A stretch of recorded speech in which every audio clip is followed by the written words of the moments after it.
If one day you found yourself in the Wild West with only a broken arm and a future tossed about by the wind, what would you do to survive? That was the fateful moment for Margaret Ellison, the mail-order bride, as she disembarked from her carriage in the town of Long Willow amidst the biting, late winter wind. No family, no place to call home, and the devastating news struck the moment her feet touched the ground. The man who had promised to marry her was dead. In a moment when it seemed all was over, adversity opened another door, a quiet cowboy named Thatcher Reed who knelt in the snow and wind, setting her broken arm with his wounded hands and a promise as soft as a breath, "I will be gentle." But if you were in that situation, standing alone on the border, would you trust a stranger? Would you choose to return to the safe haven of the past, or venture into an uncertain future, placing your heart in the kindness of a man from the West? Today's story is more than just love. It's the journey of a young woman rediscovering her dignity and a man learning to open his heart after loss. Join us as we delve into the story of mail-order bride stepped off with a broken arm. A cowboy set the bone and promised gentleness to discover what saved them from their own darkness. Don't forget to like, share, and subscribe to the channel so you don't miss out on healing stories like this. The late winter winds of the Montana Territory always carried a harsh chill, a cold that seemed to penetrate through layers of clothing, seeping into the bones of the traveler.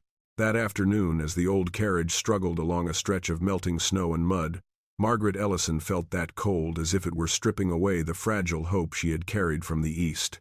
She had never imagined she would set foot in Long Willow, a town that on the map was just a faint dot isolated amidst sparse pine forests and meadows stretching to the horizon. The rollover happened so quickly that Margaret didn't have time to cry out. The front wheel sank into the mud, the horse reared up in panic, and then the carriage tilted and slammed violently onto the cold ground. It was like a hammer blow to her already exhausted body. When she opened her eyes, her breath came in short, ragged gasps, and Margaret immediately knew something was wrong with her left arm. A sharp pain shot up her shoulder, forcing her to bite her lip to keep from crying out. Most of her belongings, a few simple clothes, a half-read book, and her father's last letter had been swept into the mud, lost in the melting snow. The driver tried to gather them but shook his head, whispering, "Miss Ellison, it's all gone. This road is full of misfortune." As the last carriage trudged to the top of the slope leading into Long Willow, twilight was falling, the colors of the earth and sky merging into a silent gray. The wind lashed fiercely against Margaret's face, making her skin redden with cold and pain. Her broken left arm prevented her from properly disembarking. Each movement was a numbing, throbbing pain. Long Willow ahead. Last stop of this cursed road. The driver's voice boomed deep and resonant like a judgment from an unwelcoming world. Margaret stepped onto the dry, hard ground covered in gravel. Her shoes, not designed for the wilderness, slipped slightly, causing her to stumble and fall to one knee. The pain in her arm caused her vision to blur for a moment. She tried to regain her balance, but the cold fear and exhaustion combined, threatening to push her down right there in the middle of this desolate wasteland. No one came to greet her. No one was waiting. The journey had lasted longer than she had imagined, and Long Willow was nothing like the descriptions in the books about the newly opened towns of the West.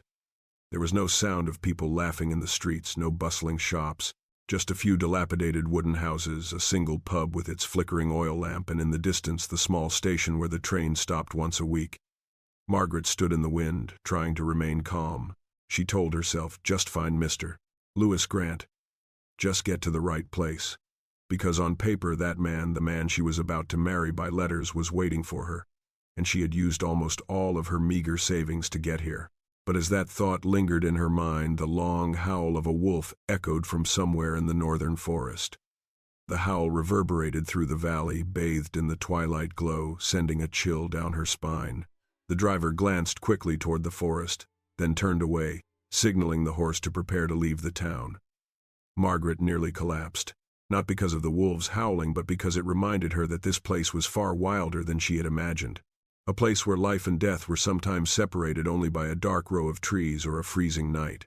She was 24 years old, from a city where the streetlights never went out, where her father used to teach her to read Shakespeare on warm evenings by the fireplace.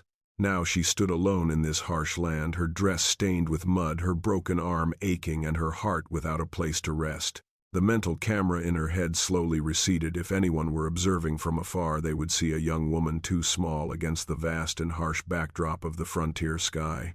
Her face was pale with cold, but her eyes still held a faint glimmer of someone who had not yet completely surrendered to fate. The wind blew fiercely, snatching the pale scarf from her shoulders. For a fleeting moment it fluttered like a lost bird in the fading twilight, then vanished into the dust and rocks. It was as if her future had also been swept away by the wind. Margaret tried to take a deep breath, but the pain choked her. The dust of the road mingled with the smell of melting snow and damp pine, creating a strange, suffocating sensation. She didn't dare cry, perhaps because tears wouldn't last long in this kind of wind, or perhaps because crying wouldn't help when someone had come this far. The driver looked at her for a moment, then said, as if bidding her farewell, "Good luck, Miss Ellison. In this area, people need it more than money." Then he whipped the reins, turning the horse around. The wheels dragged along the long groove in the gravel, moving further and further away, until there was no sound left but the wind. Margaret stood alone. No one knew who she was. No one knew she had just left a life crushed by poverty, by the slander stemming from her family's decline. No one knew she had chosen this path, believing that somewhere in the world there might exist a home, however fragile, for someone like her. But at this moment the only thing she could feel was the cold spreading from her broken hand up to the top of her shoulder. Each heartbeat felt like it was tearing her insides apart. She couldn't lift her left arm, couldn't maintain her balance for long.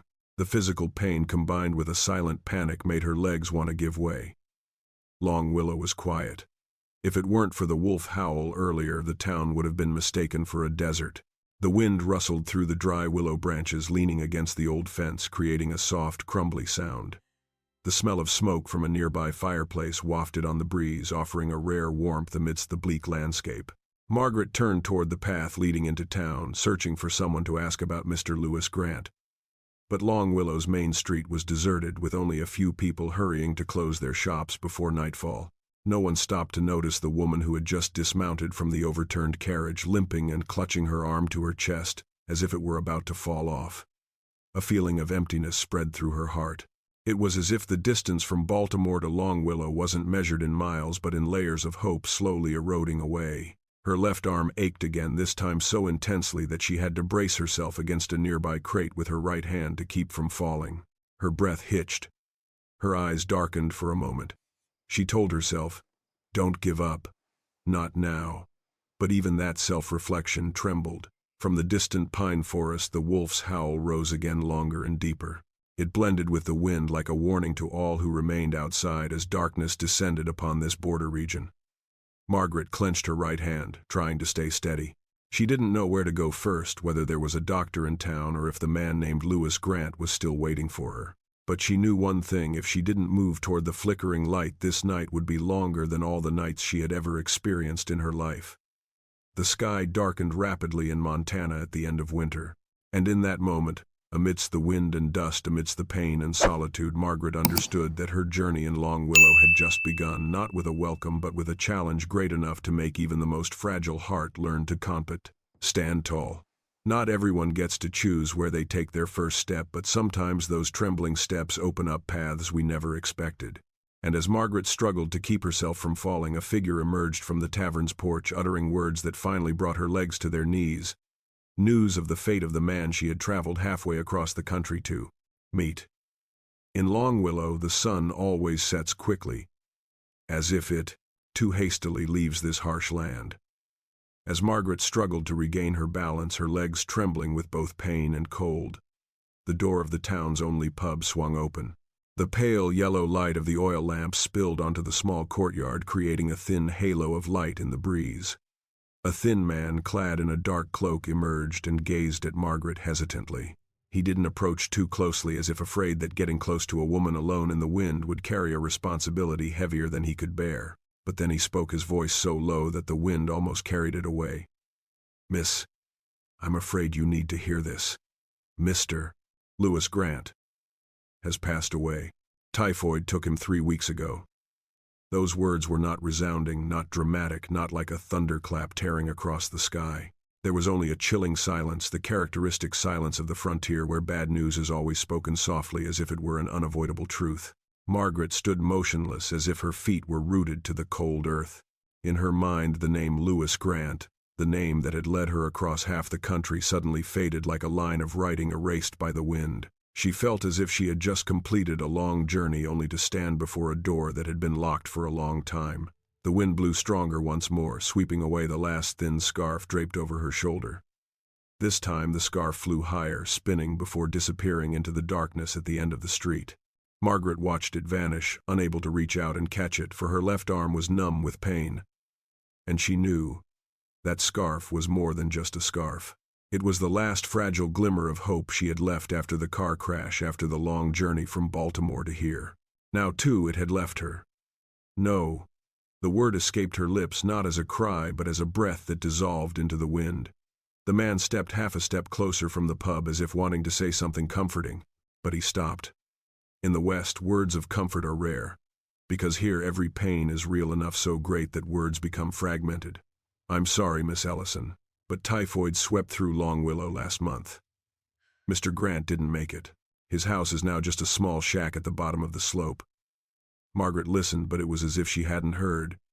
The cold seemed to penetrate straight to her ribcage, causing her shoulders to hunch. Homeless, no family, no money to return to the East Coast. And now, not even the man she had hoped to rebuild her life with. She had sacrificed everything, her honor, her meager possessions, her courage to come here only to face a cruel truth. She was widowed before she even became a wife. Just then a whisper came from the porch of the grocery store. An elderly woman wearing a thick, worn woolen coat looked at Margaret with the pitying gaze that people in the West often bestow upon those who have lost their way. Poor child. Another widow before she's even a wife. Poor thing. A widow before she even had a chance to be a wife.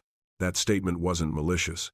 It simply reflected a social reality of the time, a homeless woman arriving in town to marry through a letter of commitment only to find her fiancé dead, meaning she would be viewed with pity for the rest of her life. Margaret turned away, not wanting them to see her reddened eyes. Not because she was ashamed, but because she feared that if anyone saw her tears, she wouldn't be able to stand anymore. She took small steps back, trying to catch her breath. But the pain in her left arm throbbed, forcing her to lean her right hand against a nearby wooden post to stay upright.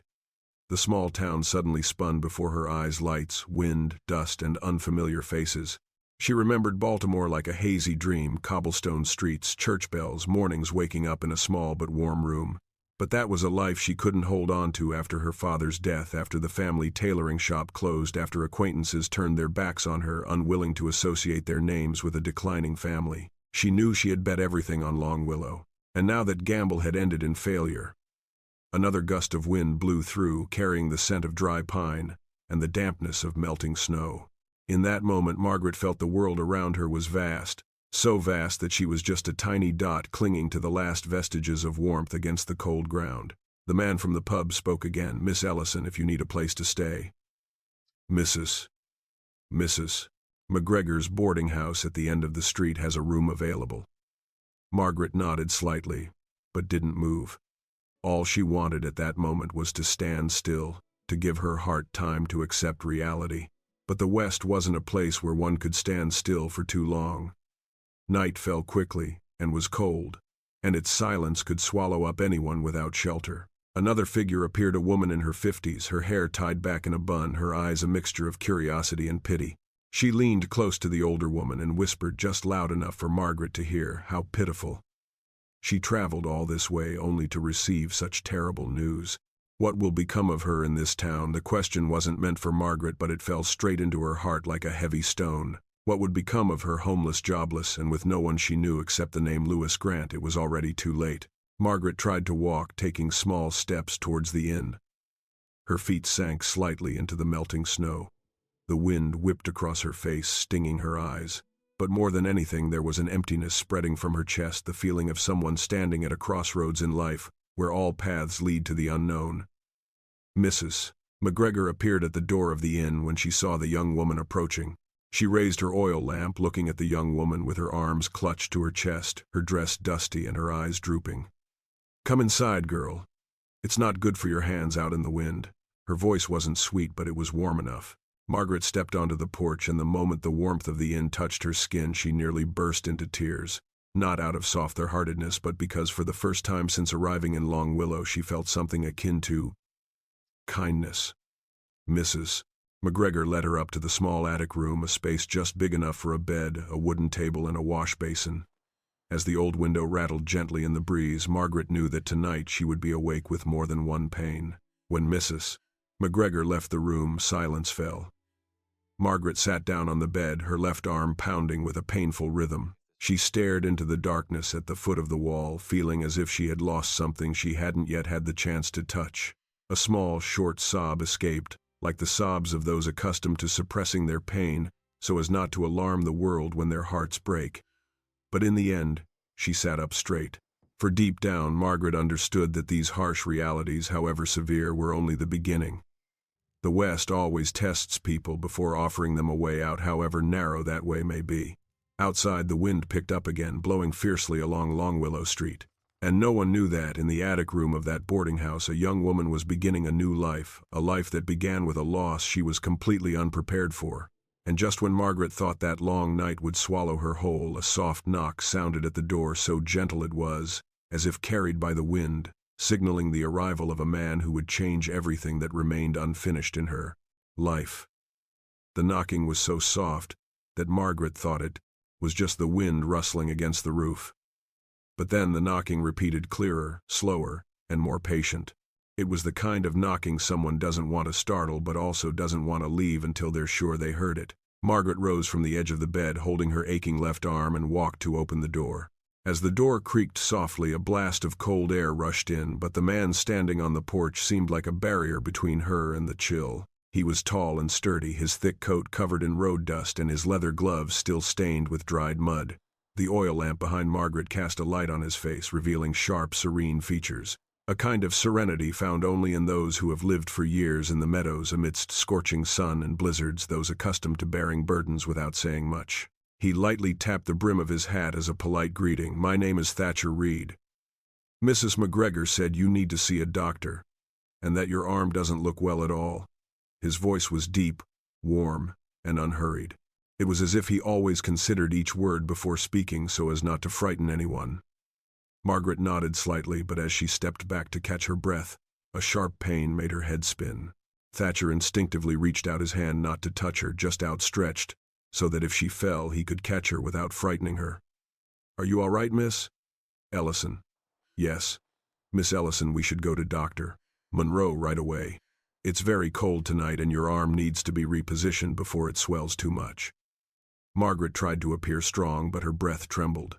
The frightening thing wasn't just the pain, but the prospect of facing yet another ordeal so soon after learning of her fiancé's death.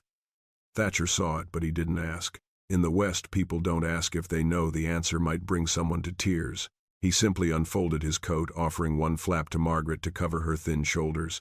He didn't touch her, only allowing her to wrap the flap around herself if she wished. A very Western kind of kindness, intrusive, not overbearing, but always willing. The walk to Dr. Monroe's clinic was only a few blocks, but to Margaret it felt like an entire winter. Each step was a painful jolt, radiating from her arm to her neck, making her legs want to give way. Thatcher walked beside her, slowing his pace to match hers, occasionally offering a gentle hand to support her right elbow when the wind blew strongly. No one spoke a word the whole way, but the silence wasn't heavy. It was like unspoken trust, a form of peaceful presence amidst harsh conditions. When they reached the small clinic, an old wooden house with brightly lit windows, Thatcher knocked on the door. From inside came the commotion of many people and the moaning of women. The door opened. A man with salt and pepper hair, a tired face but sharp eyes, looked at them and said quickly, "I'm assisting with a delivery. The situation is very tense. Unless it's a matter of life and death, you two will have to wait." Thatcher merely glanced at Margaret and replied curtly, "Her arm is broken." Dr. Monroe glanced at it. A severe fracture left out in the cold for so long. He understood the danger, but he also knew the woman in the delivery room couldn't wait. He sighed, wiped his hands, and said, "I can give directions, but I can't leave this delivery. If someone is calm enough to help realign the bones, I'll guide them through the door." Margaret's eyes widened. The thought of a stranger setting her bones made her breath catch in her throat with fear. Thatcher turned toward her, his voice slow and gentle like warm water. "I've treated broken legs for horses and the kids on my ranch. I'll be as gentle as possible." He waited for her to nod without pressing her. Margaret looked into his eyes as still as the shadows of mountains in the late afternoon. She saw no haste or ambition, only the steadfastness of a man accustomed to bearing more burdens than himself. She nodded. A very small nod, but it was all the courage she had left. Thatcher helped her sit down on a bench in the waiting room. Dr. Monroe stood in the doorway of the delivery room, listening to the woman's moans and giving quick instructions. Keep the arm still. Lift the fractured area with one hand and gently rotate it with the other. When I say pull, pull decisively. Don't hesitate. Margaret bit her lip until it bled. Fear seeped through her fingers, making them colder than the wind outside. Thatcher knelt before her, a gesture a Western man rarely made unless someone's safety was paramount. He spoke slowly, each word a promise to her. Miss Ellison, you're safe. I'll be gentle, I promise. His gloved hand rested on her wrist, not squeezing, not possessive, just holding her enough to let her know he wouldn't let her fall. Margaret closed her eyes when Dr. Monroe gave the order. Hour. The pain flared up so intensely that she felt as if she were being torn in two. A scream escaped her lips, short, sharp, and containing all the pent-up pain of the past few days. She nearly collapsed, but Thatcher held her firmly, his hands strong but not rough. He supported her with his other arm, holding her close to his shoulder so her breath wouldn't be interrupted. And when Dr. Monroe's voice came from afar, "It's done, the bone is in place." Thatcher bowed her head and whispered softly, just loud enough for herself to hear, "The worst is over, Miss Ellison. I've got it under control." Those words, simple and not uttered hastily, made her chest tighten in a different way. Not because of pain, but because in the entire long journey from Baltimore to here, this was the first time someone had told her that she had gotten through the worst. Margaret opened her eyes.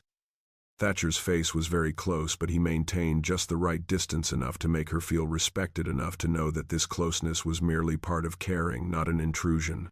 He asked, "Can you handle it?" Margaret nodded slightly, her breathing becoming more even. I think I can." Thatcher rose and helped her adjust her coat, his movements careful as if she were a precious, fragile object. As the pain subsided into a familiar throbbing sensation, Margaret looked around the quiet waiting room and felt less completely lost than she had been just hours before. Perhaps when someone catches you from falling even just once, the world feels a little less cold. Thatcher stood by the window, watching the snow begin to fall lightly outside. The outline of his shoulders in the oil lamplight formed the quiet image of a man accustomed to facing darkness but still possessing a rare steadfastness. When he turned around, Margaret met his gaze. A gaze that asked no questions, judged no judgment, but simply accompanied her in silence. And in that moment something stirred within her.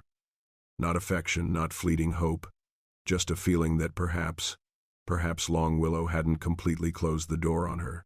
And as they prepared to leave the clinic amidst the wind sweeping through the street and the cries of newborn babies, Thatcher Reed suddenly spoke in a warm, deep voice, an offer Margaret never expected. As the clinic door closed behind them, a healthy cry of a newborn baby echoed down the hallway. That sound, mingled with the cool night breeze, softened the town's atmosphere a little, as if amidst the harshness of the frontier, life still found a way to continue. Margaret descended the steps slowly, her carefully splinted arm causing pain with every movement. But the most painful thing wasn't that. Her mind was still reeling from the terrible news tonight, the death of the man she had traveled halfway to meet, the news of a marriage that would never materialize. Thatcher walked a few steps behind her, maintaining just enough distance so as not to make her feel overly observed. The light from the clinic cast a long shadow of him down the deserted street, revealing his tall, broad, and sturdy figure, yet with the calm demeanor of someone accustomed to taking on more responsibility than speaking. The wind blew again. Margaret lowered her head slightly, avoiding the tiny snowflakes that were hitting her face. When she touched the nearby wooden railing, the cold seeped through, causing her fingertips to tremble slightly. "Would you like me to take you back to your lodgings?" Thatcher's voice rang out from behind her, low and slow, the kind of voice that doesn't pressure anyone to give an immediate answer. Margaret nodded slightly, and they walked together. Not much was said, not much gaze was exchanged. They simply shared a short but meaningful stretch of road, a road between pain and survival. When they arrived at the inn's door, Mrs. McGregor was tending a fire in the kitchen. Seeing Margaret being brought back by Thatcher, she merely nodded, her eyes a mixture of curiosity and sympathy. Westerners don't usually pry into other people's private lives, but they observe very carefully and often understand more than what they say. Margaret turned to thank Thatcher, but before she could speak she felt a slight dizziness. Thatcher noticed immediately and reached out to support her right elbow. "Please sit down for a moment, Miss Ellison. You're exhausted." Margaret obeyed, sitting down on the bench by the door. Mrs. McGregor's fireplace emitted a pleasant warmth, making her feel a little lighter. She tried to calm herself, taking deep breaths, but when the shimmering light of the fire reflected on the wooden walls, feelings of emptiness slowly and profoundly returned. Thatcher stood there for a moment, his hands clasped together as if considering something. The man was in no hurry to speak, and it was this kind hesitation that made Margaret feel more at ease. Finally he spoke up. "Miss Ellison, perhaps this might sound a little abrupt, but I don't want you to spend the coming days in need or fear." Margaret looked up. The golden light from the fireplace illuminated Thatcher's face, creating patches of light and shadow that made him appear calmer than he actually was. His eyes weren't the kind that used soothing words, but they had a way of conveying sincerity. "My farm," he said slowly, "has been without a woman's touch since my sister got married and moved away." Margaret blinked, a hint of surprise in her heart. "I don't have much to offer you, just a roof over your head, food and safety." His voice was even but cautious. "If you agree, you can come here temporarily as a housekeeper until you recover. A broken arm will make it quite difficult to manage on your own." Margaret pursed her lips, her chest tightening with a jumble of emotions: surprise, apprehension, gratitude, and a hidden fear of knowing she was about to face another turning point. Thatcher understood that. He didn't move any closer. He added, his voice barely audible to the two of them, "I lost my mother when I was young. The house has been quiet for too long. So quiet that sometimes it feels like a graveyard." Margaret saw what he didn't say, the silent solitude of a man accustomed to bearing burdens, accustomed to facing storms and loss, but never to speak of. Like her, like how they both carry within them a barren land that no one has yet set foot on. She looked down at her hands, one wrapped in a white splint, the other covered in mud and trembling slightly. She had nowhere to go.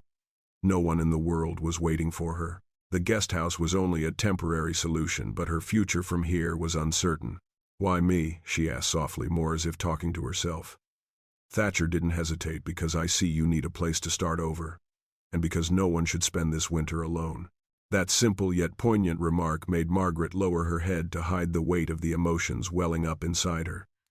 Thatcher continued, his voice calm. "I wish nothing more than for you to have a safe home to recover. When you feel strong enough to move on, you can leave. I won't hold you back. Neither holding on nor driving away. A space in between filled with kindness, the kindness of people from the West, who aren't good at flowery language but always put meaning first." Margaret tightened her grip on her dress, gazing at the burning fire. In the firelight she saw her own reflection, a person who had lost almost everything yet still clung to a glimmer of hope, wanting to hold on to something warm and real. She looked up. I need time to think." Thatcher nodded immediately, without any hint of urgency. "Of course. I'll be back tomorrow morning. If you agree, we'll leave at sunrise." He bowed slightly, a rare gesture of courtesy at the border. Then he turned and walked across the thin layer of snow beginning to cover the road. His figure blended into the long willow night, peaceful, slow, and solitary in a very Western way. Margaret watched a feeling she couldn't quite name rising within her. Not hope, but not despair either. Just the feeling of a small door opening in the darkness, a door leading to a place of warm light and a less chilly wind. That night Margaret didn't fall asleep. She sat by the window watching the snow fall, the faint moonlight illuminating the dry willow branches. Hours before she had believed that Long Willow was where the last vestiges of her past were buried. But now it had opened up something she had never imagined, a temporary shelter, a space to breathe, a kind stranger who placed her safety on par with his own. In the silence of the attic, Margaret felt a tiny stirring within her, something so fragile yet enough to keep her warm through the long night. Perhaps not all doors are closed. Perhaps kindness sometimes appears at the very moment we think we don't deserve anything more. And perhaps this Wild West still offers her a way to survive. And the next morning, as the first rays of sunlight bathed the wooden roofs of Long Willow, Margaret realized she had found her answer, an answer that would lead her to the wooden gates of Reed Farm, where the first days of a new life awaited her. The next morning, as the first rays of sunlight filtered through the window of her boarding house, Margaret knew her answer. Words were unnecessary. the strange sense of peace from the previous evening, the feeling of someone seeing her vulnerability without judgment, was enough to guide her to the gates of Reed Farm. Thatcher greeted her with a gentle touch of his hat brim, still wearing that small but sincere smile. In his small carriage they traveled along the dirt road leading out of Long Willow. On either side of the road, tall pine trees cast their shadows, and in the distance, rolling hills were covered in the golden hue of dry grass from the end of winter. The wind carried the scent of cold earth and the echoes of a western morning, an air both wild and fresh, making one forget the sorrows that had clung to them throughout the journey. Margaret huddled under the blanket. Thatcher offered her her small arm nestled in a splint, occasionally throbbing, but the pain had now become a familiar part of her life. No one said much. Thatcher wasn't one to fill silences, and Margaret was grateful for that. There are pains that should only be breathed away, not touched. As the carriage rolled into the spacious yard of Reed Farm, Margaret couldn't help but be surprised. The farm was larger than she had imagined, a simple but sturdy two-story wooden house, a stable nestled against the hillside, a small barn in the back, and further on a fence stretching to the horizon. The morning sun swept across the meadow, casting soft streaks of light on the wooden beams and corrugated iron roofs. The horses in the stable neighed loudly, as if in greeting. "Welcome to Reed Ranch, Miss Ellison," Thatcher said, his voice low and even blending in with the very rhythm of the land. Margaret stood still for a moment, watching the sunlight fall upon the vast expanse of land. For the first time since arriving in Long Willow, she felt a small stirring within her, not happiness, but a fragile yet genuine glimmer of hope. Inside the wooden house, everything was surprisingly neatly arranged. There was nothing luxurious, but each item bore the marks of time. The pine dining table with small cracks in its legs, the old chairs reupholstered in burlap, the fireplace covered in a thin layer of ash, the ash of long winter nights when only one person lived in the house. Margaret immediately understood why Thatcher said the house was too quiet. It was the kind of quiet where you could hear your own heartbeat. Thatcher showed her the small bedroom by the hallway, where the morning light streamed in, creating a beautiful, picturesque patch of light. The linens had been changed. A faint scent of soap still lingered on the headboard. "I'm not sure if my arrangements are to your liking," he said with a rare hint of embarrassment. "It's perfectly fine," Margaret replied, and for the first time she smiled faintly. A few hours later, as she was getting used to using her right hand to pour water and tidy up the kitchen a little, there was a loud knocking at the stable door. A curly-haired boy, about 13 years old, ran into the house through the back porch. "Mr. Reed Hazel, the mayor has—" He stopped when he saw Margaret. His bright brown eyes widened with curiosity. "Hello. Who are you?" Margaret smiled. "I'm Margaret. I'll be staying here for a while." The boy scratched his head, embarrassed. "My name is Jamie Rowan. I work for Mr. Reed. He saved my life last year." Margaret tilted her head slightly, waiting to hear more. Jamie immediately began to tell the story like children, always eager to talk about someone they admire. "The stable caught fire at midnight. I was trapped inside because I was so stupid to get lost looking for my little horse. Mr. Reed rushed in without thinking, carried me out. I even thought he was dead." Jamie spoke excitedly, but his eyes welled up slightly. He turned to look out the door, where Thatcher was tying the reins on his horse. "He never mentions it, you know. It's like saving people is something he has to do." Margaret paused for a moment. The way a child speaks about a man is always the most honest. And from Jamie's story she saw a part of Thatcher that he had never revealed, a strong, self-respecting heart, and a willingness to sacrifice without expecting anything in return. A rare quality. The following days passed slowly and steadily, like the heartbeat of the grassland. In the morning, Margaret woke up at dawn, the soft light falling on the kitchen counter where Thatcher had prepared a small pot of coffee and a few slices of bread. The aroma of strong roasted coffee filled the house, a smell she was unfamiliar with but which she was beginning to find pleasant. Her broken arm limited her ability to do much, but she tried to help with small tasks, folding blankets, washing dishes with her right hand, heating water, tidying up a few odds and ends. Thatcher never let her touch anything too heavy. Occasionally he would walk past and whisper, "Let me handle that." It wasn't a commanding tone. It was just a natural concern that he wasn't even aware he was expressing. Jamie became Margaret's frequent companion. He told her stories about the cows running away into the valley, about the broken wooden bridge, about Thatcher reciting poetry by the fireplace whenever the winter wind blew across the roof. She realized this house lacked not just a woman's touch. It lacked laughter, the breath of a true home. Thatcher had managed on her own for far too long. And gradually, as they lived together day by day, Margaret began to feel something strange. Reed Farm wasn't where she was born, nor was it where she intended to go. But it held a warmth that soothed her heart, little by little, a warmth she had lost long ago, even before her journey to Long Willow. In those rare moments when she stood alone on the porch, gazing at the fields stretching out in the afternoon light, Margaret thought to herself, "This place feels like a home I've never had." She reproached herself for thinking that, for she knew she was merely a temporary visitor, just a lost soul taken in.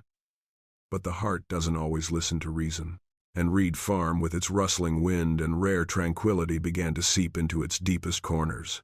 One afternoon, as the sun was setting behind the hills, Margaret saw Thatcher standing under a willow tree, tying his reins and gathering his tools.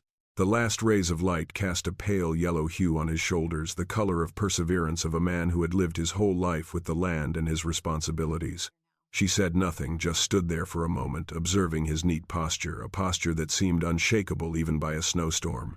And in that moment of quiet reflection, Margaret understood that her life was changing, not through major events, but through small, gentle things, yet powerful enough to open a new path. A path she never thought she would find in this stormy West. And then one windy evening, as the fireplace cast a warm glow on Margaret's splinted hands, Thatcher Reed approached with an old book, revealing moments of silence but imbued with something beyond ordinary kindness. The first few days at Reed Ranch passed like a series of long, even and quiet breaths, a quietness that didn't make one feel lonely but rather nurtured the soul with the gentle rhythm of the meadows. As the sun set behind the distant hills, the whole world seemed to settle into a deeper, gentler level. And it was during those quiet evenings that the invisible thread between Margaret and Thatcher began to be woven, thread by thread, slowly but unexpectedly strong. Evenings at Reed Farm always had a special charm. The fireplace was lit with dry pine logs, the scent of burning resin wafting gently through the air, creating a warm aroma Margaret had never encountered in the bustling city of the East. The firelight illuminated the room, dancing on the wooden walls like old memories in motion. Thatcher would typically enter the drawing room after tying up his horses and inspecting the stables. He never clattered his clogs loudly, nor did he ever interrupt anyone else's space. His presence was always as gentle as the setting sun, undemanding, unobtrusive, yet making the room feel fuller. One evening, as Margaret was trying to practice writing a few lines with her right hand, the strokes trembling slightly, but with determination, Thatcher placed a book on the table in front of her. "If you're tired, I can read to you." Margaret looked up. The book's cover was worn. The title was faded, but she still recognized it, a collection of poems by Henry Wadsworth Longfellow. Thatcher sat down in the chair opposite, leaning slightly toward the fireplace so the firelight illuminated the page. He opened a familiar poem, one that many people in the West knew by heart, not because they lived near learning, but because they lived near silence, loss, and resilience. His voice was low, even and warm. The way he recited poetry was unpretentious, without excessive emphasis, simply as if he were recounting something he had experienced. Footprints that perhaps another sailing over life's solemn main. A forlorn and shipwrecked brother seeing shall take heart again. Margaret sat listening, the firelight reflecting in her eyes. The verses spoke of footprints of a solitary traveler, of someone finding courage in looking at those footprints. She felt as if the poem was speaking to herself, someone who had traveled a long journey, someone almost exhausted, but who, thanks to someone else's footprints, had begun to see the way forward. And in that moment she thought of Thatcher's hands that had reset her bones that night, strong yet gentle hands that had made her believe the worst was over. On subsequent evenings they repeated this routine. Sometimes Thatcher would read Whitman, sometimes a few passages from an old novel. Other times he would read nothing at all, just sharpening his small knife or tightening the reins, while Margaret sat by the window listening to the wind blowing across the meadow. Those moments of silence, that's where their hearts began to find each other. No words needed, no touch needed. Just the presence and steady breathing of someone sitting in the next room. But even the most peaceful nights couldn't easily lull Margaret to sleep with the memories she carried within her. One night, while Thatcher was inspecting the barn, he heard a muffled sob coming from her small room. The sound wasn't loud, as if its owner was trying to suppress it, so as not to break the silence. Thatcher stopped in front of Margaret's room. His hand rested on the doorframe, but he didn't push it open. The dim light filtered through the crack, illuminating her figure curled up on the bed. She was calling out in her sleep, her voice weak, "Stop, please stop." Her breath hitched, clearly reliving the moment the carriage overturned, the moment when the cold fear and loneliness intertwined and gripped her body. Thatcher stood outside the door for a long time. The wind howled through the roof, creating a sound like the mournful moaning of the grassy hills. But inside the room, Margaret's muffled sobs made the darkness seem even tighter. He wanted to open the door and go in, to place a blanket over her shoulders, to say a few words of comfort.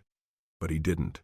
Not because he was indifferent, but because he understood there are pains that people must overcome on their own, dreams that need to be closed from within. So he just stood there like a silent watchman. A proper distance, an unspoken worry, a concern that Westerners only show by staying, not by interfering. A few minutes later, the crying subsided.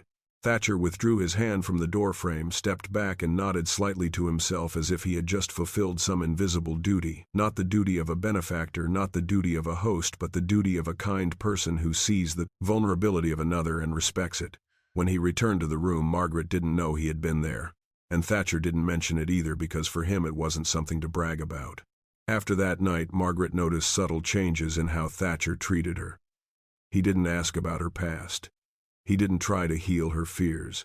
He didn't pull her closer, but he always placed a cup of warm water outside her room door every night. He always left the oil lamp burning dimly by the fireplace when he went to bed.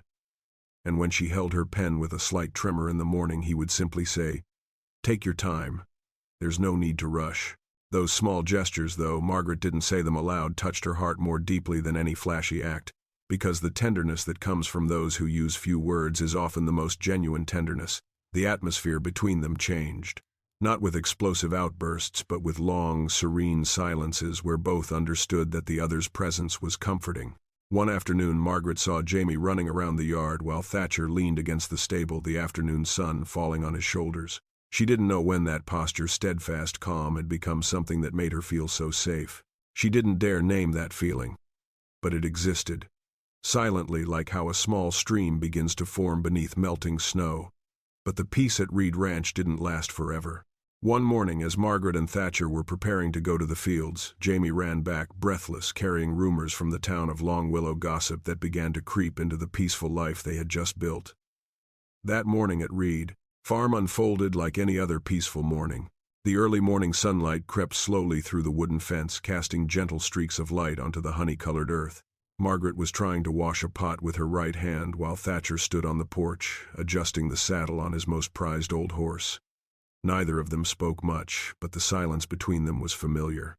It carried the warmth of understanding, a warmth only found when two people have grown accustomed to sharing the same roof, the same rhythm of life. But that peaceful morning was interrupted by the sound of hurried footsteps and the panicked breathing of Jamie Rowan. The boy dashed into the yard, stopping right in front of the porch, his eyes wide open, his face flushed red from running so fast.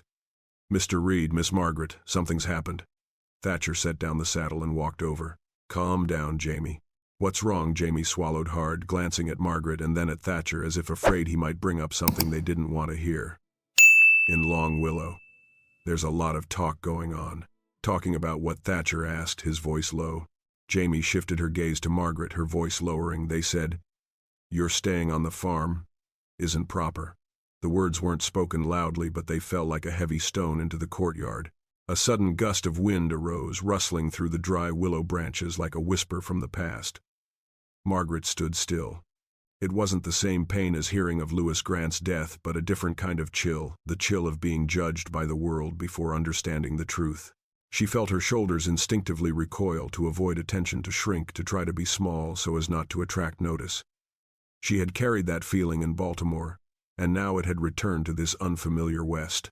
Jamie lowered her head and continued. "They said, 'She's an unmarried woman living with a man.' Some of the women in the church said, 'That's giving Long Willow a bad reputation.'" Margaret heard every word clearly, though her heart felt like it was going to constrict. Thatcher stood beside her, his hands clasped at his sides. Veins bulged, but his voice retained its familiar calmness. "We didn't do anything wrong, Jamie." The boy nodded quickly. "I know. But people, they don't care about right or wrong. They only care about what they see." Margaret turned away so Jamie wouldn't see her eyes reddening. She had tried to be decent. She hadn't asked for anything more than a safe haven, while her hand was still unhealed. But the gossip words without roots yet enough to hurt found her more easily than any kindness. That afternoon, as Margaret was folding blankets in her room, Thatcher knocked softly on the door. "Margaret, I'm sorry about what happened this morning." She shook her head, her voice barely a whisper. "It's not your fault." Thatcher stood in the doorway, not moving closer, and said in a low voice, "The people here are used to seeing things through the old rules. They don't understand you. They don't know what you've been through, and they don't want to know yet," Margaret said softly, her right hand gently gripping the edge of the blanket. Thatcher wanted to say something more, but he remained silent. Sometimes silence was the most genuine thing he could offer her. That afternoon, as Margaret was watering the dried daisies on the porch, the kind her sister Thatcher used to grow, the bells of a horse-drawn carriage rang out at the farm gate. 3 women from Long Willow got out of the car. They were neatly dressed, hats tilted to the side, white gloves, the kind of attire worn by women who held positions in the town's church. Their faces were neither fierce nor gentle, just the solemnity of people who believed they were doing the right thing. The person leading the group said, "Miss Ellison, we've come to have a little chat." Margaret set the water pitcher down and unconsciously wiped her hands on her apron. "Yes, please come inside, ladies." But they didn't come in. They stood right on the doorstep, keeping their distance, as if even entering the house would be a compromise they didn't want to make. One man looked her up and down, then said, "We heard you're staying at Mr. Reed's house." "Just temporarily. I'm injured," and she interrupted him. "Even if it's temporary, people won't care." The words weren't spoken loudly, but they cut into Margaret's heart like a cold knife. Another woman added, "Women shouldn't live under the same roof as men before marriage. Honor is very important here, Miss Ellison." "I get it. We've only come to advise you for your own good." The voice was sweet as sugar but sharp as a knife. They had no ill intentions. They believed they were helping. But that very help made Margaret feel small, like a child summoned to an altar to confess her sins. She lowered her head, not wanting them to see her eyes glistening with sadness. I don't want to cause any trouble for anyone." One of the women looked toward the house where Thatcher was working in the backyard. "Mr. Reed is a good man. But even good men can get a bad reputation because of a woman who isn't their wife." Those last words were the deepest cut. Before getting into the carriage, they left only one sentence: "Think about your honor and Long Willows." The wheels rolled away, leaving Margaret standing alone on the porch, her splinted arm trembling not from pain but from a feeling of being judged to the very core of her soul. She leaned against the door, closing her eyes. A light clump of snow fell from the roof, sounding like the earth's sigh. When Thatcher returned and saw Margaret's pale face, he didn't ask any questions. He simply said, "They've arrived, haven't they?" Margaret took a deep breath, her voice hoarse but calm. "They are concerned about the town's honor." Thatcher tightened his grip on the hat strap. His rough fingers curled as if trying to suppress an anger he rarely showed. But when he looked up at Margaret, his gaze softened. "She didn't do anything wrong. I know that." Just one sentence. But it was enough for Margaret to retain a little warmth within herself. Nevertheless, that night, as she lay in bed, the church women's words kept echoing in her head. Not because they were right, but because her past made her easily believe that she was always the one causing trouble. She was afraid of dragging Thatcher into trouble, afraid of tarnishing his reputation, afraid that the affection he had for her would become a burden to him in the eyes of the world. And that fear weighed more heavily on her heart than the wound in her arm. And in the long nights that followed, as the wind howled through the roof of Reed Ranch, Margaret began to wonder if she had the right to stay there, or if she should leave this newly found home to give Thatcher back a life free from burdens. In the nights following the visit of the 3 women from Long Willow Church, Reed Farm retained its familiar stillness. The wind still whistled through the roof, the fireplace still burned steadily each evening, and the horses still neighed softly whenever Thatcher passed the stable. But for Margaret, something had changed. Something not of the farm, but nestled within her chest. The tranquility of Reed Ranch, once a place where she found solace, now became a mirror reflecting all the anxieties she had never dared to confront. One afternoon, as the sun was setting slowly like a final sigh, Mrs. McGregor sent a letter to the farm from the Long Willow Inn. The mailman handed Margaret a small old envelope with a Baltimore seal. The writing on the outside made her stop in her tracks. It was the handwriting of her former seamstress, the only person who had ever kept her there when the whole city seemed to be closing its doors one by one. Margaret placed the letter on her knee, her right hand trembling slightly with a mixture of nervousness and fear of what she might read inside. When she opened the letter, the scent of old paper mingled with the smell of pine resin from the fireplace, transporting her back to late afternoons on a small Baltimore street where she used to lay out fabrics on shelves and occasionally dream of a life more peaceful and gentle than reality. My dearest Margaret, I hear you've been away from Pennsylvania longer than expected. There's always a place for you at the sewing shop. The work isn't much, it's not lucrative, but it's stable. Just write to me so I can prepare your lodging as before. The last line made her heart ache. If your new life isn't what you hoped for, come back. No one will blame you. Margaret folded the letter very slowly, as if folding it too quickly would awaken things she was trying to forget. She stood up, her right hand resting on the edge of the table for balance. The setting sun cast a deep golden hue on the wooden wall, making the small room seem like a photograph from a distant memory. In Baltimore, she once had a stable life, simple, repetitive, but secure. A small house, a cramped but warm bed, a job that didn't make her better, but didn't hurt her either. If she returned, she wouldn't be judged by anyone. There would be no church gossip, no rumors, no moralistic advice. She will know where she belongs. In that moment, Reed Ranch seemed 100 miles away. Even Thatcher Reed, the man who had saved her in her pain, given her a home when she hit rock bottom, seemed like a figure on the edge of her choices. Margaret knew she was at a crossroads without a map. At night she couldn't sleep. Sometimes she would sit by the fireplace, practicing writing with her right hand, her non-dominant hand. Each slanted stroke on the page mirrored her own current state of life, precarious yet determined. Thatcher often walked past the drawing room. He never asked what she was writing. He just smiled slightly, his eyes showing a hint of worry, but he didn't intrude. One evening he asked softly, "Does your hand still hurt a lot?"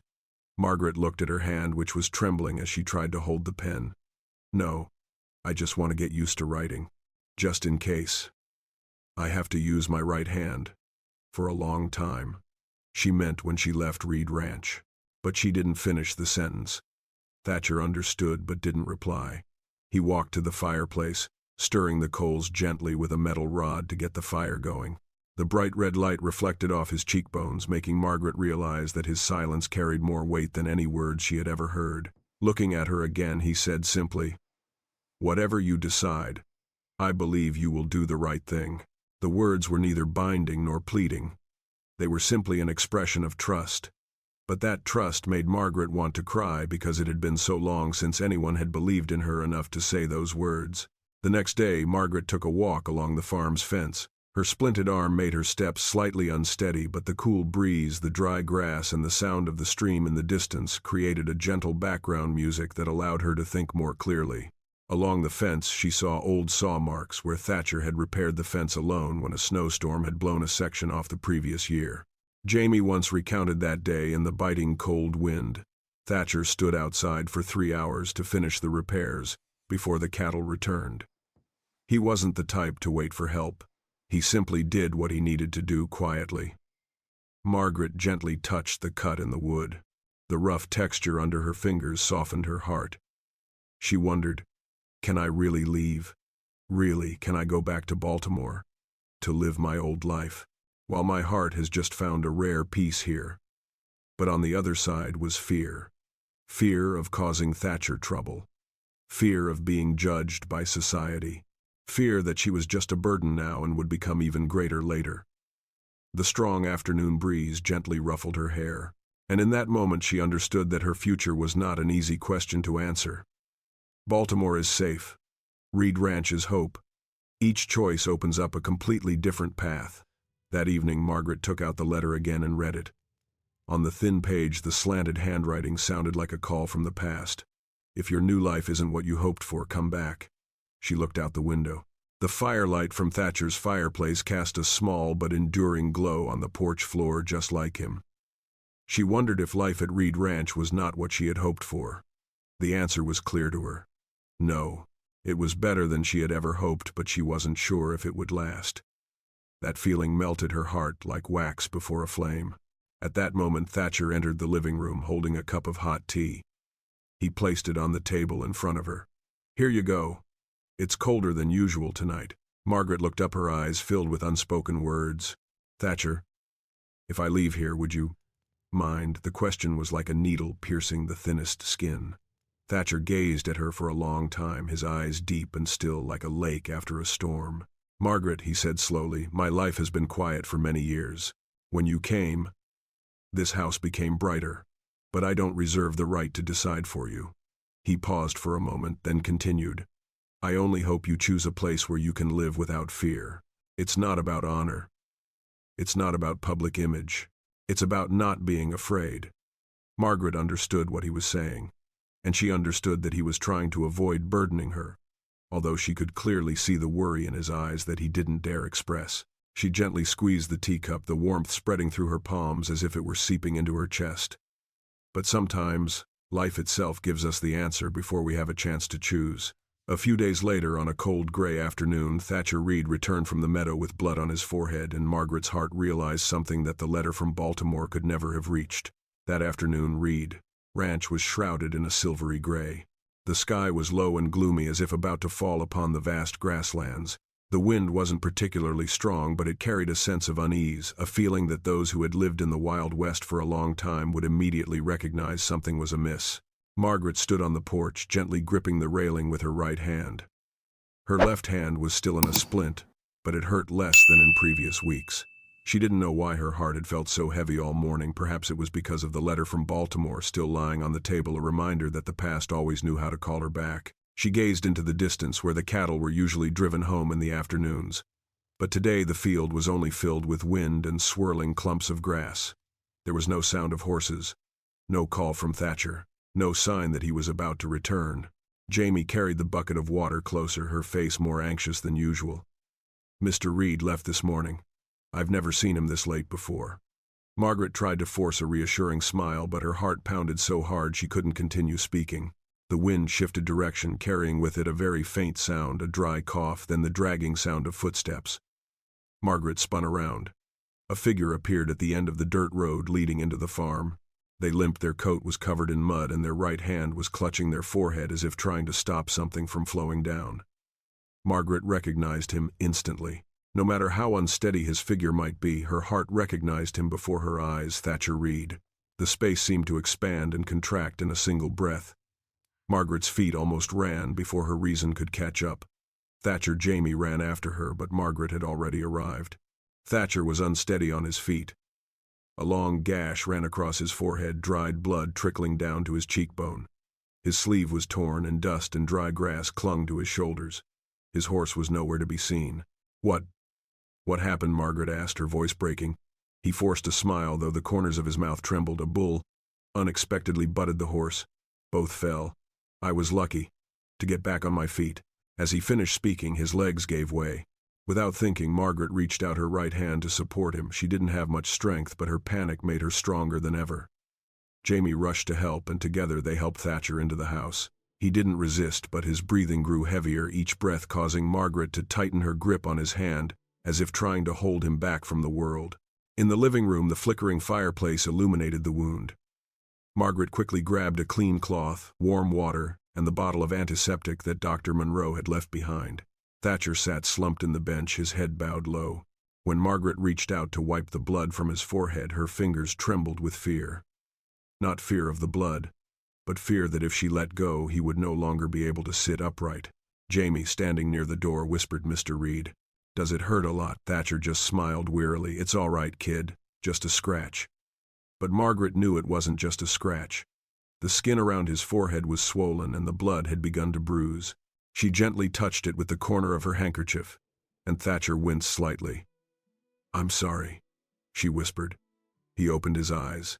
In the firelight, those eyes were deeper and warmer than anywhere she had ever seen, like the mountain range that shields the meadows from the wind each winter. "You don't need to apologize for taking care of me." A calm remark, yet it made Margaret's heart ache. She carefully applied a fresh bandage to the wound. Her right hand was clumsy, but each movement was gentle and patient. Watching her bend down to carefully bandage her forehead, Thatcher let out a slow breath, as if that breath carried something heavier than physical pain. "Margaret," his voice was hoarse but not trembling, "I don't know if I've pushed myself too hard, or if it's just because you've been so quiet today." She looked up, her eyes wide open. "Thatcher, don't say anything more. Let me treat my wound first." He gently placed his hand on hers, not to hold her back, just a very light touch, but enough to make her stop. "This house," he said slowly, as if each word was taken from a very deep place in his heart. "Since the day you arrived, it's no longer as cold as before." Margaret sat motionless. Her hand froze in midair. Thatcher continued, looking directly at her. "I don't expect anything. Nor am I forcing you to choose anything for my sake." He took a deep breath, then spoke in a low, serious voice. "But her presence brings this place back to life. When I step inside, I know I'm no longer alone." His last word was as soft as a breath. "Live again." Margaret bowed her head to hide her glistening eyes. In that moment, all the resentment, the doubts, the wounds of her life seemed to melt away under the gaze of the man sitting before her. There were no flowery words of confession, no dazzling promises, just the simple truth. Her presence had brought this place back to life, and brought his heart back to life. She placed her right hand, the only hand she still had enough strength, on his injured hand. "Thatcher." Her voice was choked but warm. I no longer feel lost since I came here." Those words fell as lightly as the first snow of the season, yet they carried the weight of months she had kept them hidden. Thatcher closed his eyes as if her words were the most potent medicine for his wound. His breathing slowed, became more even, and more peaceful. Jamie, standing in the doorway, witnessed it all. He said nothing, only smiled. A smile that shone in the firelight silently, like someone who had seen something very fragile but very true. He stepped back from the room to leave them alone. When Margaret finished tying the bandage, she was about to stand up to get more warm water when Thatcher gently grasped her wrist, not tightly, just enough to stop her. "Don't go too far." Margaret paused. A short sentence, but it made her heart race. "I'm not going anywhere." He exhaled, a long sigh, as if he had been holding it in his chest for days.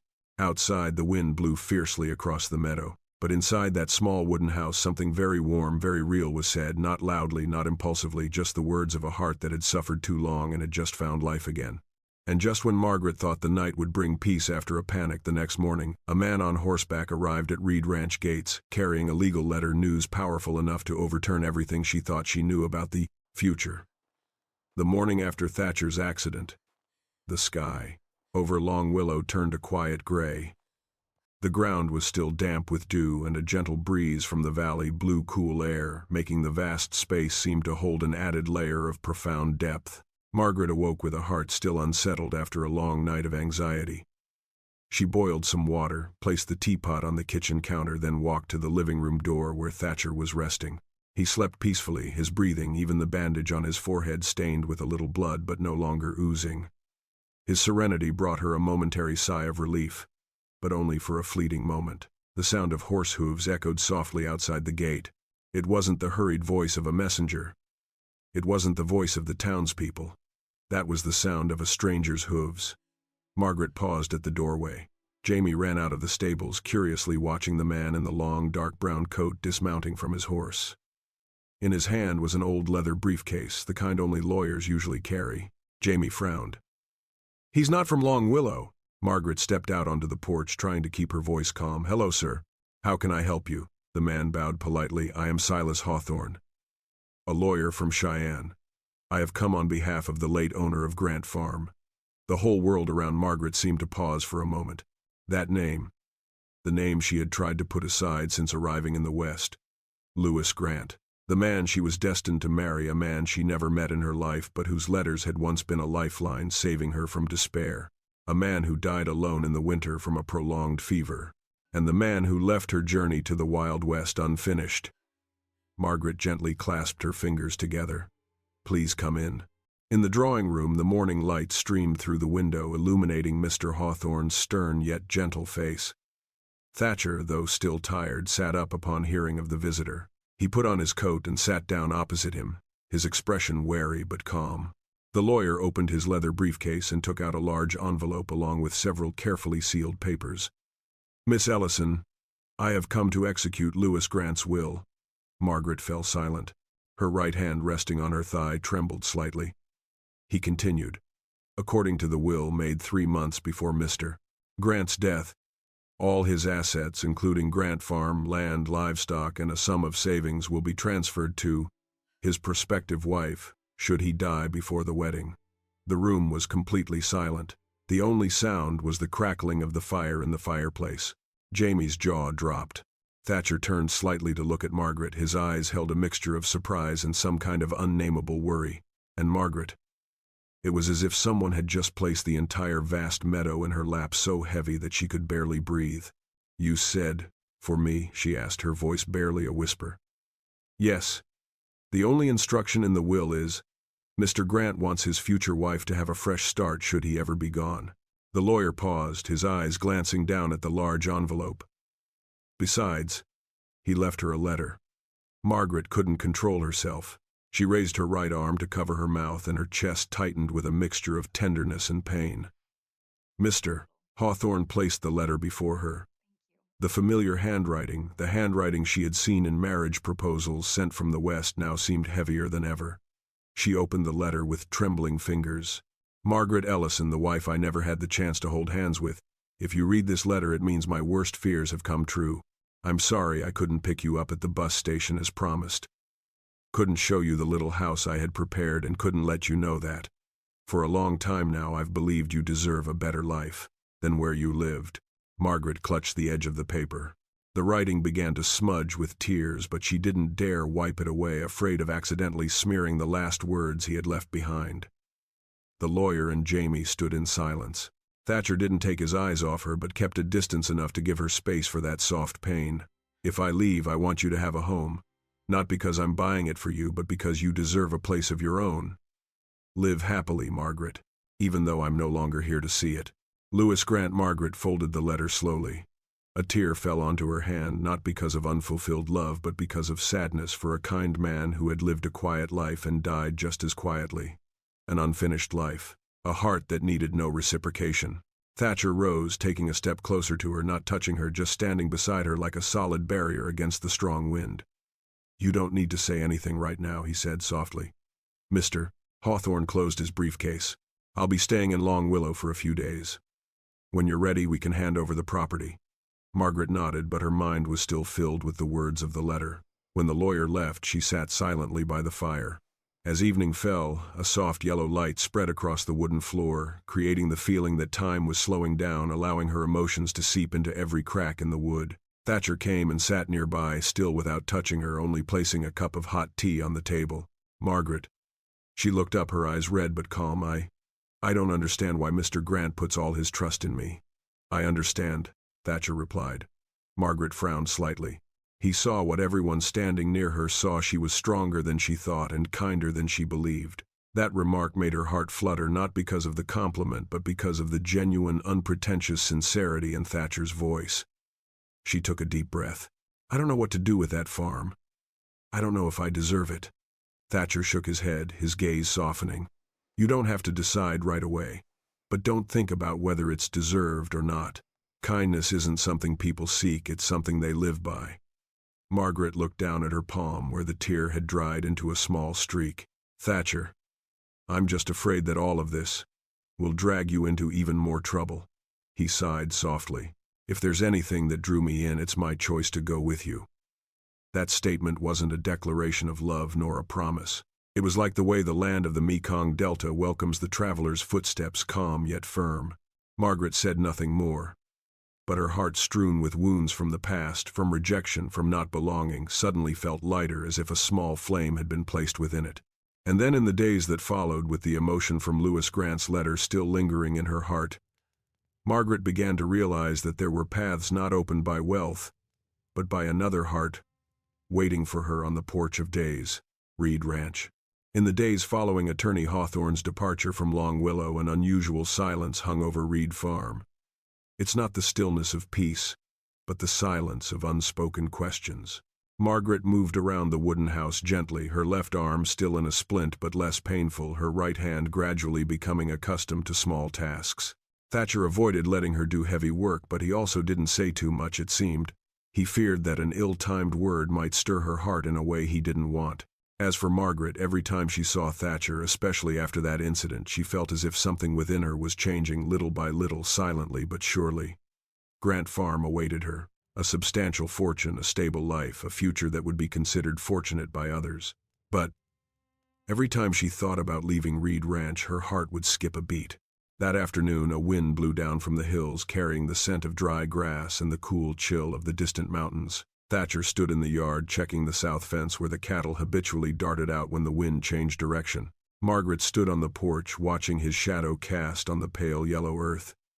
Ever since learning she had inherited the Grant farm, Thatcher had become more reserved. Not because he was distant, but because he was afraid of making her uncomfortable. And that's what weighed heavily on Margaret's heart, like a cloud that never shed its rain. That evening, as usual, the fireplace was lit. The golden-orange flame swept across the wooden walls, creating soft movements like the rhythmic breathing of the house. Jamie had gone to bed early, leaving the two adults in quiet solitude. Margaret placed the teapot on the table. Thatcher sat opposite her, his dark brown hair still bearing the marks of the accident, but his eyes were brighter than usual, bright in the way of someone holding something in their heart. She poured the tea, her hand trembling slightly. Thatcher spoke first. "Margaret." His voice was low and even, but there was a hint of something held back. She looked up, waiting. He twirled the teacup between his hands, as if needing a few more seconds to sort out his emotions. "Ever since the lawyer arrived. I know you have a lot on your mind." Margaret didn't deny it. "Yes, and I know. If you want to leave, I have no reason to keep you here." Her heart skipped a beat. Thatcher continued. "Grant's farm is bigger than this place. Their land is good and they have plenty of money. You won't have to work so hard anymore. You can start a new life, without the gossip." Margaret set down her teacup to hide her trembling cold hands. "Thatcher, do you think I stay or leave, just because of the land and money?" He was silent. The firelight illuminated his cheekbones, splitting his expression between light and shadow. Margaret rose and walked closer to the fireplace, not to warm herself, but to find a quiet space to say what she had kept hidden for days. "I am grateful for what Mr. Grant left behind, but I don't belong on that farm." Thatcher looked up. His eyes widened, not from understanding, but from a glimmer of hope that had flickered for a few brief seconds. "So you mean, that means, I won't let wealth dictate my life?" Margaret turned her eyes, meeting his directly without flinching. "I was only thinking about one thing, where my heart wanted to be." Her words fell upon the room in an almost sacred silence. Thatcher rose very slowly, as if afraid that any hasty movement would shatter the moment. He walked over to her. The firelight reflected in his eyes. That quiet man, the one who had suffered loss, the one who had never revealed his emotions, now stood right before her, with no barriers between them. "Margaret, I have to confess this." His voice choked but was firm. "Since you came to Reed Ranch, I've been afraid. Afraid that one day you'll leave. Afraid that the property will take you to a place better than I can give you." She held her breath. "But it's not because I'm greedy, but because this house wouldn't be a home without you." That statement, simple, honest, unadorned, made Margaret feel her heart shatter into pieces. Thatcher knelt down slowly, not to beg but to look at her with the same gaze as his heart. The bright red firelight illuminated his face, highlighting the absolute sincerity in his eyes. "If you stay," his voice trembled slightly, but each word was firm. "Stay as the woman I love." Margaret raised her hand to her mouth, unable to control her rapid breathing. "And one day," Thatcher continued, his voice low, almost a prayer, "if God permits, stay with me as my wife." The silence was so profound that you could clearly hear the crackling of wood in the stove. Margaret's tears fell, but they weren't tears of pain. They were the tears of someone who had found their way home after a lifetime of being on the sidelines. She approached Thatcher, bent down, and placed her right hand on his cheek. "Thatcher." Her voice trembled, but each word was as firm as a vow. "I've made my choice." He looked at her, waiting for the answer to what his heart longed for but dared not think of. Margaret smiled, a smile as gentle as the morning breeze across the meadow. "Thatcher, I've been home for quite some time now." Thatcher closed his eyes as if a long-held fear had been released. He didn't immediately embrace her. The man always knew how to show the utmost respect to the woman before him, but his hand took hers and they stood silently by the fireplace like two souls who had just found refuge after the storms of Cran's life. That night, Reed Ranch was more than just a ranch. It became the place where two wounded hearts began to rewrite their life stories with tenderness, honesty, and a rare appreciation amidst the harshness of the Wild West. And then, when news spread through Long Willow that Margaret Ellison, the woman who had once been the subject of gossip, was now officially proposed to by Thatcher Reed, the whole town began to change its gaze, not because of grants, wealth, but because of the way the quiet rancher walked beside her, with all the respect a true gentleman could have for the woman he loved. After Thatcher's confession that evening, the peace in Reed Ranch took on a new tone, not the cautious silence of before, but the quietude of two people who had seen each other more clearly and accepted each other's wounds as an inevitable part of life. However, Margaret was a cautious woman, and Thatcher valued honor above all else. Just one day after that declaration of love, Margaret took the initiative to tell Thatcher I should move to Long Willow Inn for a while. Thatcher stood silently. He neither objected nor questioned, only nodded slowly like a man who understood the etiquette and weight of public opinion. Margaret added her voice, soft but firm, preserving his dignity. That's the first thing I want to do even before the wedding. And when she left Reed Farm to go to McGregor's lodge, Thatcher didn't stop her. He simply helped her carry her small suitcase to the car, placed it on the seat, and then said in his deep, earthy Western accent, I will visit you every evening, not to comfort you, but to keep you company. The McGregor Inn was located on the edge of Long Willow, where the porch always smelled of freshly baked flour and wind chimes tinkled in the breeze. Margaret was assigned a small room on the second floor, simple, clean, and far enough from Reed Ranch that the town wouldn't gossip about it. On her first evening at the inn, as Margaret was lighting her oil lamp, there was a knock at the door. She opened it and saw Thatcher standing there, his coat still covered in meadow dust. He was carrying a book with a worn cover, a collection of Whitman poems. You haven't read the rest yet, he said simply, but his gaze was so warm it illuminated the small room. Margaret gently invited him in. He sat down in the chair by the window while she sat on the bed, her right arm wrapped around the blanket as if trying to retain the warmth that was creeping into her heart. Thatcher opened the book. His voice remained low, even and uninterrupted, the voice of someone not trying to impress but simply wanting to give peace. The sound of poetry blended with the flickering oil lamp, creating a scene that made Margaret feel incredibly fortunate. Not because she was about to marry a respectable man, but because he knew how to love with the deepest respect a heart could offer. Thatcher came every evening. Not a single night was he late. Not a single night was he absent. Some days he would bring the bread Jamie had made. Other days he would just sit quietly beside her, watching her practice writing again with her left hand, which had been removed from the splint. Sometimes he would bring little stories about the day one of the cows had gone astray. Jamie had almost burned a loaf of bread in the kitchen, or the grocery store owner's mother had asked if Margaret was feeling better. Everything happened so naturally that within a few days the entire town of Long Willow knew about it. Thatcher Reed visited his fiancée every evening. The important thing is, people are no longer gossiping. When Margaret saw Thatcher standing at the door of her lodging, tipping his hat to passers-by, or maintaining a proper distance when entering her room, the whispers that had once surrounded her suddenly turned into a thoughtful silence. An elderly woman who had avoided looking at her at church one day whispered to the landlady, I think we were wrong to judge her. And then, like snow melting at the end of winter, Long Willow began to change his attitude. A little milkmaid stood with her arms crossed in front of Margaret's room, whispering, Miss Ellison, my mother asked me to send you some cakes. She said, when someone truly loves you, they deserve good things. Margaret received the box of cakes, her eyes welling up with tears. It wasn't because of the gift, but because of the recognition, something she had longed for her entire life. Their engagement day arrived in a simple manner, true to their personalities. No diamond rings, no lavish parties. Only Thatcher Reed stood before Margaret Ellison in the small room of the McGregor Inn, in the presence of Jamie and the landlady. Thatcher took a small silver ring from his pocket, not new but polished to such a shine that it reflected the oil lamp's light beautifully. This ring belonged to my mother, he said, his voice low but firm. She wore it while working, while enduring the harsh winters, and when she gave birth to me. She said, whoever wore it would keep their family together. He looked at Margaret as if she were the most sacred thing in his life. If you accept, I promise to take care of our home just as your grandmother used to take care of this house.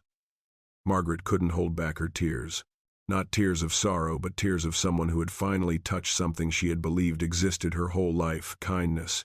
She extended her right hand, then gently switched to her left hand, now without the splint, to receive the ring. It fit perfectly, as if it had been made just for that hand. Jamie clapped his hands softly, then smiled brightly like the early summer sun. The landlady wiped away her tears with her apron. Thatcher just stood there as calm as the West Coast, but in his eyes, the firelight from the fireplace reflected a rare, quiet happiness. In the days that followed, the wedding preparations proceeded smoothly but with great care from the entire town. The seamstress in Long Willow offered to mend Margaret's old wedding dress. The grocery store owner sent a bouquet of silver blue dried flowers. The small church at the end of town swept its steps and rang its bells as a test, as if to signal its readiness for a new beginning. No one mentioned the gossip of the past anymore. No one questioned why a woman like Margaret had come to the West empty-handed. They only saw the way Thatcher looked at her as if the man had found the rest of his life, and the way Margaret walked beside him as if she had found her place. And then on a gentle winter morning, when the snow fell softly like the breath of the earth, the bells of Long Willow Church rang out, calling everyone to witness the moment when two lost souls touched each other to begin a new life, under the shadow of kindness and enduring love. That morning, Long Willow was covered in a thin layer of snow like a white veil draped over the town, marking a special day. There was no strong wind, no rumbling thunder like in other harsh winters, just the tranquility of the end of the season when nature seemed to want to take a step back, making way for a new beginning. The small church at the edge of town awaited them. The old bell tower, which had witnessed countless joys and sorrows over the decades, suddenly seemed gentler this morning, like an old person seeing something beautiful just beginning to sprout before their twilight years. Margaret emerged from the McGregor boarding house in a simple wedding dress altered from her mother's. The dress was unpretentious, but every stitch carried the goodwill of the women of the town, women who had once been wary of her but now wanted to contribute to her future with their sincere hands. Mrs. McGregor placed her hand on Margaret's shoulder. "My daughter, the weather is nice today.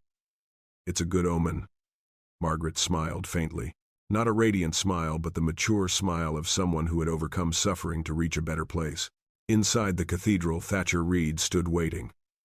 The suit he wore was the best he owned, not new, not expensive, but so perfectly pressed that it revealed his reverence for this moment. Jamie stood beside him holding a bouquet of wildflowers picked from the hillside behind the farm. He smiled so broadly that his cheeks flushed. Thatcher turned around as the church doors opened, and in that moment his usually expressionless face softened. Margaret entered each step as light as if she were walking along a path laid out for her by life itself. The winter sunlight filtered through the small window, illuminating her chestnut-brown hair, making it seem to glow. Nobody said anything. There was no need to say anything. A man from the West who had loved with quiet devotion his whole life, and a woman who had once given up hope of ever being welcomed here. They met in the middle of a wooden church, where the space seemed to stand still, allowing them to look at each other with hearts that had matured through much loss. The pastor opened his book, but the sermon seemed less important than the silence of the two people standing before him. When the minister asked Thatcher, "Son, are you willing to keep this woman in times of peace and in times of hardship?" Thatcher looked at Margaret, his gaze as firm as a wooden fence that could withstand even the stormiest night in the West. "I am willing." Now it's Margaret's turn. "Daughter, are you willing to build a home with this man, even if life holds many unexpected challenges?" Margaret took a deep breath. Her left hand, broken during her first journey to the West, now rested firmly in Thatcher's hand without trembling. "I am willing." And in that very moment their past, the pain, the loss, the loneliness, the town's scorn, seemed to fall onto the wooden floor like the melting snow on the porch. When it came time for the ring exchange ceremony, Thatcher took a small silver ring from his pocket, his mother's ring. He held the ring in his hand as if it were something sacred. He spoke softly, but his voice was loud enough to echo throughout the room. "This ring accompanied my mother through the harshest winter of her life. She always said, 'The woman who wears it will never be alone.'" He placed the ring on Margaret's finger, and at that moment a soft sob escaped from the back row. Mrs. McGregor was wiping away tears with the corner of her handkerchief. It wasn't just her. Many older people in town, those who had lived through hard times, saw in that image what they understood best. A home is not built with money, but with kindness. After the wedding, they returned to Reed Ranch. It was snowing lightly, not heavily, not in clumps, just like tiny white dots bestowed by nature to mark the beginning of a new chapter. Jamie ran ahead, opened the door, letting the warm yellow light from the kitchen spill out onto the porch. From a distance, the log cabin looked like a newly lit haven in the middle of a vast wilderness. Margaret stood in the doorway, gazing at the familiar interior that now held a completely new meaning. She was no longer a lodger, no longer someone surrounded by gossip. She is a member of this household. Thatcher stood behind her, not touching her, as was the custom of those who lived by respect, but the distance between them was no longer a boundary, but a gentle anticipation. "Welcome home, Margaret." She turned around, a smile appearing on her face without any effort. This man bowed before her, not out of obligation, but out of love, with the humility of a soul wounded but still choosing kindness. Many years later, Reed Ranch had changed quite a bit. The fence had been rebuilt to be sturdier. The barn was bigger. Jamie was now a more stable young man, and the log cabin had been expanded with an extra bedroom. One late winter afternoon, when the sky was so clear that the gray-blue horizon was visible in the distance, Thatcher brought Margaret a small wooden box. The wooden box was old, but sanded, smooth, and smelled of pine. Margaret looked at him, tilting her head slightly. "Thatcher, what is this?" He placed the box in her hand, not immediately answering. She opened the lid, and inside was a small piece of wood, a splint that had held her broken hand together when he found her early days in the West. Margaret raised her hand to her mouth. Her breath caught in her throat. Thatcher spoke in a very soft voice. "This piece of wood is the first thing that connected your life to mine." He paused for a moment, his eyes gazing deeply into hers as if seeing the entire long journey they had shared. "That very wound brought you here, to me." He placed his large, warm hand on hers. "I will cherish it, cherish you, until the end of my life." Margaret closed the box but held it close to her chest as if it were a sacred memento. And it was in that very moment that she understood that all the pain, all the twists and turns, all the slander that had brought her down, had led her to this place, to this man where love didn't come like a miracle but like a small light piercing the darkness, enduring enough to warm a lifetime. And so, amidst the harsh yet quietly kind lands of the West, the story of Margaret and Thatcher did not end with a wedding, but only began like the small, never-extinguishing fire in the rustic, wind-swept cottage of Long Willow. The story of Margaret and Thatcher reminds us of a simple yet profoundly meaningful lesson. Happiness sometimes begins in things that seem to be falling apart. If Margaret hadn't broken her arm, hadn't wandered to the West, hadn't lost everything, she probably would never have met the man who would caress her wounds with such rare tenderness. And if Thatcher hadn't experienced loss, he probably wouldn't have known how to listen to a trembling heart seeking refuge. In life, we often only see the pain right in front of us, forgetting that every crack can be a door leading to something better. Love isn't a miracle that happens instantly. It's the courage to believe, the courage to stay, and the courage to treat others kindly, even when life isn't easy. If you're traveling down a dark road, remember, someone or something might be waiting for you ahead, simple, warm, and genuine, like the light from Reed Ranch's window in the snow. Thank you for watching until the end of this story. Your companionship is what keeps us going and telling healing stories like this. If you find this meaningful, please like, share, and subscribe to the channel to spread these positive values to more people.